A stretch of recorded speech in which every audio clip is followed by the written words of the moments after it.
All right, everybody, welcome to this week's episode of SuperFreq. I am your host, Talia. How are we all doing out there? A lot shifting, a lot moving. I've certainly felt it, and I have seen it in sessions with all of you. So please be gentle with yourselves. And in this week's episode, I'm going to talk about what clearing an epigenetic line really looks like. So for those who are kind of newer to the cast, I talk about the 5 core patterns that keep everyone in limitation, separated from their potential, from source consciousness, from living a life that you feel you want to create, but yet somehow you end up kind of running up against the same ceilings. So you have sacrifice and control, lack, scarcity thinking, addiction, abuse, victim consciousness, and then epigenetics. Epigenetics is the study of how transgenerational intelligence is passed down through our genome and our genetic expression. So what's been moving through my system a lot lately is a continuation of up-leveling definitions. What once worked in the paradigm that is kind of closing itself out, that synthetic architecture really solidifying and people reorganizing themselves there. And if they're somewhere in between and they can't reorganize themselves or re-entrain themselves to this new organic architecture, then there's too much of a field incompatibility for people to stay in the body. So if you've experienced a lot of loss and death in recent months, like my family has, and many people that I know, that is why we're really, really running up against field incompatibility. And I will talk more about nervous system interfaces in coming essays. I have a handful of them already out there that talk briefly about it, and also in the groups, specifically intently in the groups. The Field Hub, which is the monthly membership for foundational plus work, certainly not basic. And then the Pattern Lab, which is where we really work out in live interaction with me and with each other, the patterns that we're running up against and how to move through them. So one is the nervous system gym. The other one is like very advanced elite training specifically for pattern work. That said, what came in today was there has been some up-leveling, let's say. There's been new constraints and new conditions around epigenetic clearing. And many of you are doing a lot of work. And I used to think that there was always one family member or 2 family members that held the most light, and they ended up having the hardest time, black sheep, versus the golden child. I talked a lot about child roles and family roles and how that caused a lot of burden. And somehow those of us who end up in some kind of service work, energy work, body modalities, quantum enter the name after that. You're using quantum curiosity in the work that you're doing, or you're sitting with psyche in some way, psychotherapists, psychologists, or integrating internal family systems into the work that you're doing. You know what I'm getting at is we choose these things to better understand ourselves. And I used to think that, oh, well, I want to free myself, so I'm going to do this work and I'll be able to help my family out in the process. In theory, that is a very humane, heartfelt pulse. But what that can do is it can keep you in the recursive pattern, looping in the very architecture you're trying to dismantle by way of like distorted service, martyr patterns, self-erasure, self-abandonment, extraction, etc. So usually whenever I'm not thinking about anything, a question emerges in my mind, and then I'll seek to find the answer to that question. Like, what does clearing the epigenetic line bilaterally look like in the new organic architecture? Which is the question that I basically asked myself. And in the past, we're not too far off here, but I want to clarify the definition. What I mean by bilaterally, excuse me, what I mean bilaterally is when you clear a pattern, it ripples bidirectionally to the lineage that's ahead of you and the lineage that's behind you. Now, how that got interpreted is you clear for yourself, you're clear for the line. It's a yes and. That used to be a bit of the case, but here is where sovereignty comes in. And please hear me when I say that this is and may be hard for some of you who have still residual patterns of guilt and kind of this desperation to get out of these patterns that you've recursed into with the family line, that there will be some guilt with all of this. You may feel that you're leaving people behind. And I encourage you and invite you to really look at that, because I've said this before and I'll say this again now. Whatever is meant for you will come back to you from a higher level order. And from an awakened state, from a truly sovereign place, would you have chosen all of the things that have happened to you? Would you have chosen these things? Likely the answer is no. So we end up having to call in the things that we are not in order to remember who we are. So when I look at it, and I have an essay on this, what we really choose. Do we really choose our parents? No, we choose the architecture to better help us remember, like their exact architecture. And you will entrain to a nervous system that you likely had the strongest compatibility with based on your nervous system, what you came here to override. But both of your parents create a very specific geometry in this way. So for example, I process a lot like my dad, but I entrain to my mother's nervous system. So if you can think about that as like an X, and that X is constantly moving in transverse shapes. So I might be opposite my mom for a few years, and then that changes, and I might be opposite my dad. And then the X of me and my dad might be on one side, and then maybe my mom and I are on the other side. So what I mean by that is your geometry with your family unit, that constellation is constantly changing. And different lines are up at different times. So this starts to make sense when you're looking at clearing epigenetic patterns and what this work actually means and why it takes the time that it does. But I, again, came back to the question of what clearing epigenetic patterns looks like bidirectionally in the new organic sovereign architecture. So here we go. So the answer is a genuine, so yes, okay, you still clear bidirectionally, but a genuine pattern resolution is just in one individual can reverberate in both ways, bidirectionally, through the lineage, but only as an availability, not an override. No one is cleared for against their nervous system's will. This is a really, really big distinction.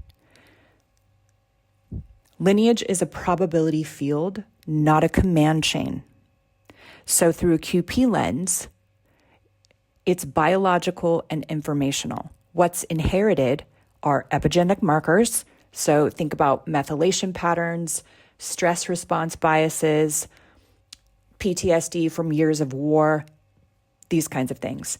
Nervous system default strategies, hypervigilance, fawn, freeze, perceptual filters, threat, scarcity, enmeshment, codependency, vigilance, and then behavioral reflexes, or let's say behavioral arcs, potentialities. So you've heard this before, likely when I say there are probability fields and there's possibilities within those probability fields. And so if you look at lineage as a probability field, not a command chain, you start to understand why some of this stuff starts to make sense. So these are tendencies, not absolutes. They're not fixed destinies. When you clear a pattern somatically and neurologically, not symbolically, not ritualistically, not under, the moon, burning the letters and things like that. Some of that may really help a lot of people, and I love that for them. but mechanically, it kind of does nothing. You don't erase history, okay? You change the signal strength of that pattern in the shared field. Think of it this way. Think of it as you lower the volume on a song that's been looping for generations, kind of constantly. You start to lower that volume. And the way that I describe it even further is you actually start to lower the charge. And eventually that charge and that conduction loses its velocity and its voltage. So the field no longer has to reenact. Your nervous system as the interface no longer needs to reenact those same patterns and behaviors and feedback loop in order for you to remember who you are.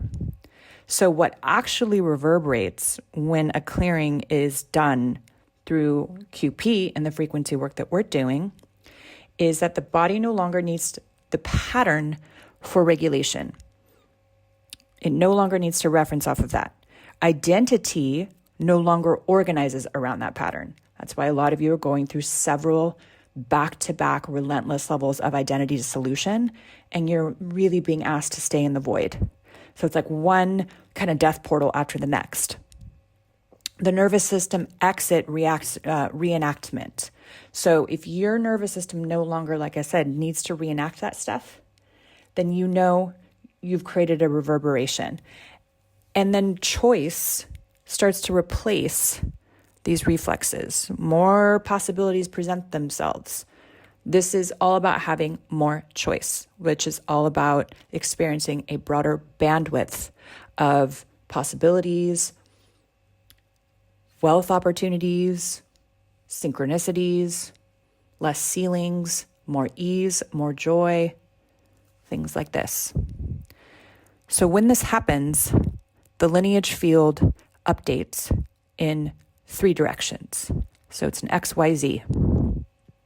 First, you have in ascension, which is actually backwards. So you don't heal them, but you complete an unresolved loop. So you move backwards, what you've already previously lived through. You also start to experience a reduction of unfinished business in the field. And then you start to complete compensatory burden that has been carried forward. You guys are all the latest rendition of your family lineages combined. You're the aggregate. So the more you clear, the more those burdens no longer carry forward for future generations to experience. This is why some people feel grief. You may feel relief or neutrality after a deep pattern resolves itself. Not stoked, not bliss, just the neutrality of a loop closure. Sometimes you might feel even a little muted. This is all normal. The other way this moves is descendants, forward. Future generations inherit less priming towards that survival response, more baseline nervous system flexibility, lower likelihood the pattern will be reactivated, let's say, under stress. So you reduce the probability factor by an extremely low margin. Probability factor was 80%, 86, 90, goes down to, 26, 15, 10, 2%, 1, nothing, right? This is where epigenetics is like very concrete, these things. And then you have laterally, meaning in the moment, living family members. This is the most kind of misunderstood part, I think. I think this is what's been refined. And then there's also there's a transverse possibility as well, which is for people like me doing the work that I'm doing, for practitioners that are creating fields, it actually ripples into all of that field as well as a potential and possibility and data and reference, which I'll talk about in a minute. So other family members around you, when you do the work, may experience disorientation around you, an escalation of their pattern, like to stabilize their own field, and then attraction towards change or the absolute rejection of it. They're offered a new configuration not forced into it. They just may not comply with that offer. This is when I say people around you will start to lose their shit and they will not like it, because the coherence that you hold will be incredibly threatening to the new configuration that you're inviting them to organize around, that they have absolutely no capability or no interest to entrain with. None. So that gap gets really, really wide. And some will reorganize themselves and pop themselves up into a new bandwidth, and others will double down on that architecture, and their identities will start to actually fragment even further. So you'll start to see the most vulnerable part of their personality, like their most distorted frequency, personality character defect, be the forefront. You're like, wow, I don't even really know this person anymore. They feel like they're becoming really crazy. And that crazy is deeply, deeply reflective of instability. If they don't have someone like you, or someone who normally would hold their identity to get together, to validate them, to solidify, to create the parameters for the energy of who they are, if they don't have that, this is where people actually start to disconnect. They'll create mental illnesses, bipolarity, spiritual psychosis. They'll push, they'll fragment, they'll disconnect, they'll start to medicate, and then through medication, they lose temporal anchoring, which is space-time, which is the present now, knowing where to orient yourself in time. And then it's just kind of a matter of time to see what they're going to do with that level of disconnection. So in the older paradigm with New Age 2.0 lore, which I talk about in the upcoming essays, you're going to see kind of a lot of techno-spiritual talk, people who are hyper scripting, you can tell, to try to position themselves as a certain kind of way, using very specific language that keeps everyone in a hierarchy. It's a lot of gatekeeping, having someone between you and your highest self as if they know more than you do kind of thing. And I work really, really very diligently to make sure that I'm empowering you guys to not be relying on me, and for you to all arrive at different sets of questions. And I see all of you are trying to, are having these baby awarenesses over and over and over again. And that's the key. It's very freeing to be able to know yourself at a really deep level. But lineage clearing and I'm the generational pattern curse breaker language becomes mythologized, and then it enforces the martyr pattern and self-abandonment pattern and self-sacrifice pattern that you're desperately trying to move beyond. It keeps you fixed in over-responsibility and burden. It targets the story instead of the nervous system state. It bypasses embodiment. It assumes consciousness compliance without capacity, which what I mean by that is, well, it's all going to fall on me, so I'm just going to keep my head down and keep doing the work and not really worry about building the capacity. And I talk about building capacity in the Field Hub. Building the capacity is about micro pulses. Okay, you're micro dosing your ability to create more capacity to hold more of your light, meaning you clear a pattern, you track the pattern, you find it in the body. You pull new information through the system, through the nervous system, through that interface. You update the cache, you clear the cookies, okay? And in technical language, every time you visit a website, they're tracking you with cookies, like little breadcrumbs. And eventually that creates enough of a sequence of metadata that they know you as a profile and you become an archetype. That's how they almost know what you're going to do before you do, because they're tracking the predictability patterns, because humans are very predictable, because our brains are prediction machines for your buying habits. And then they can start to influence that. It's hive mind thinking, but that's for another podcast. It's part of it's part of the constraints and the conditions that are required for a fear-based synthetic architecture versus an organic one, where nothing is fixed, everything is probabilistic, which is why I'm so excited, because all of the new physics that are going to come out just absolutely gives my brain a boner. I love it. And it makes me very excited because I feel oddly validated in the many of us are feeling this way. And it will be welcomed to have conversations that felt once very elite, very gate-kept, and very non-collaborative. And I'm deeply looking forward to that. The new architecture requires you to spontaneously reorganize instantly, kind of all the time. It requires you to be dynamic. It requires you to have a tremendous amount of trust in your body, in yourself, and you have no constraints. It's a structure that's constantly reorganizing itself, moving all the time as a field. So if you ever see a flock of birds that move instantly, quickly with the morphogenic field, that's a good way of how I look at that. It's just an intelligence that's so unbelievably adaptive. They instantly change shape. They instantly move with the electromagnetic field, with the environment, with the texture, with the air, with just every single moment. Versus let's say a consciousness or a way of thinking or a way of being that moves very fixed. A truck moving, on a highway, on a road, going straight, one way.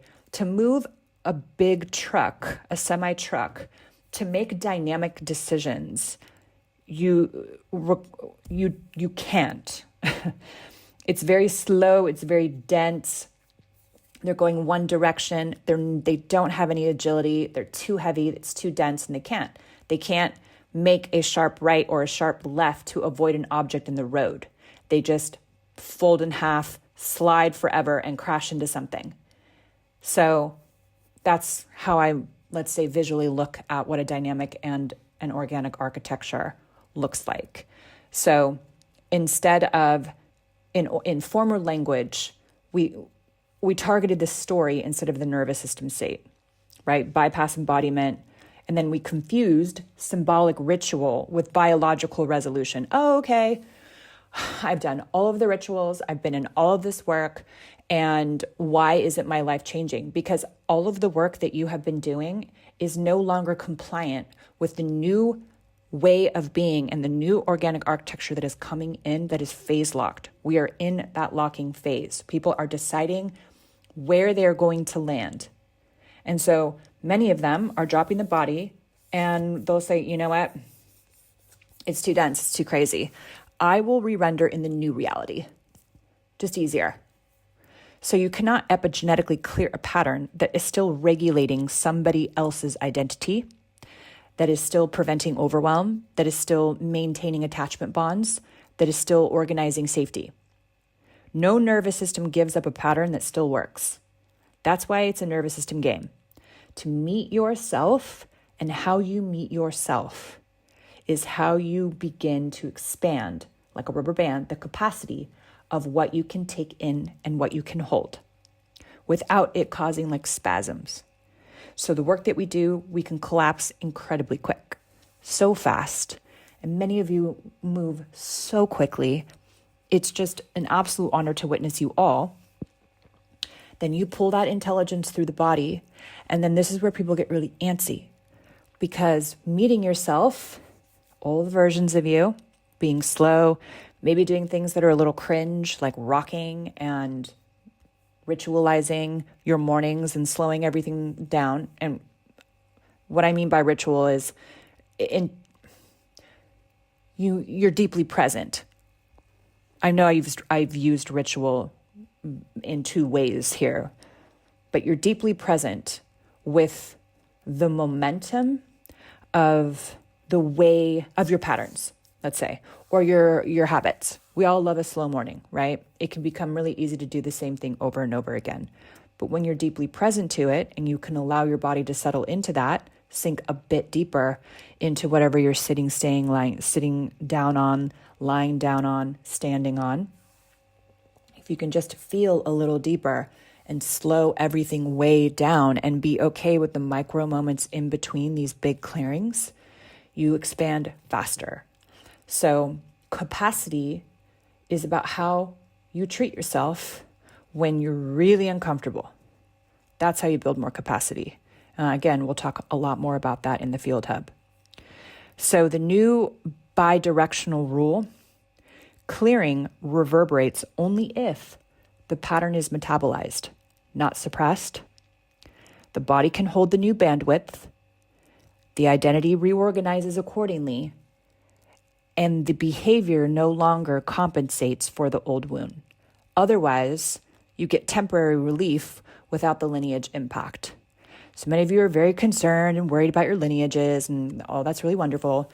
But again, I invite you to check where that worry and concern is coming from, right? And just know whatever you clear goes into the collective field. So before I kind of wrap this podcast up, I'll talk about the transverse, that z-axis, almost like what you see a lot with scalar technology, kind of can go anywhere, go in all sorts of directions. For those who have created a field, like literally a living architecture, a living field for our embodied evolution, which is what SuperFreq has become, and then Quantum Psychosomatics is the application you use to translate and dismantle these patterns.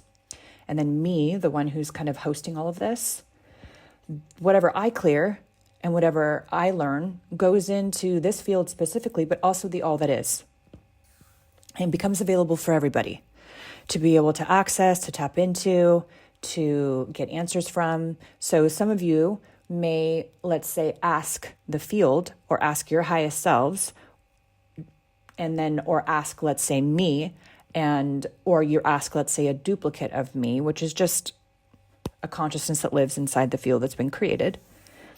Michael Levin calls it a platonic field, which is really interesting. Again, new physics. You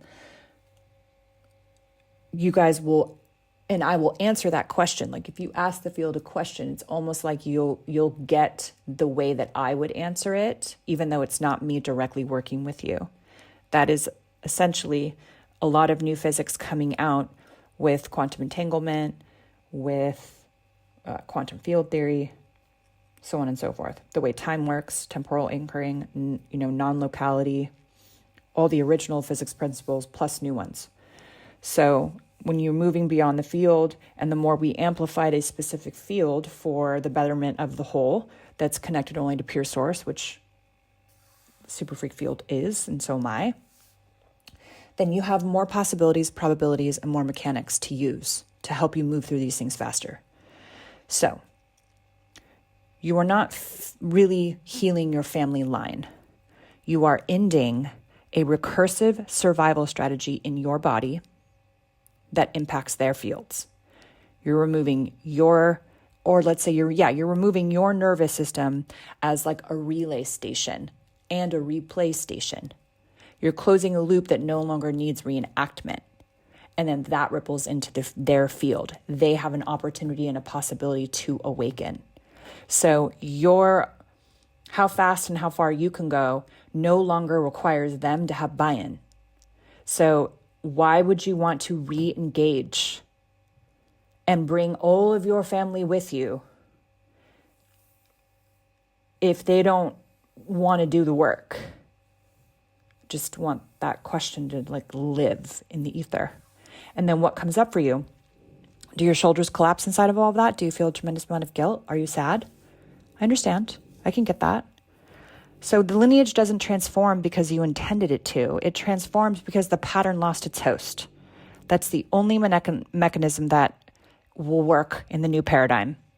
So from here, I want you to ask a few questions.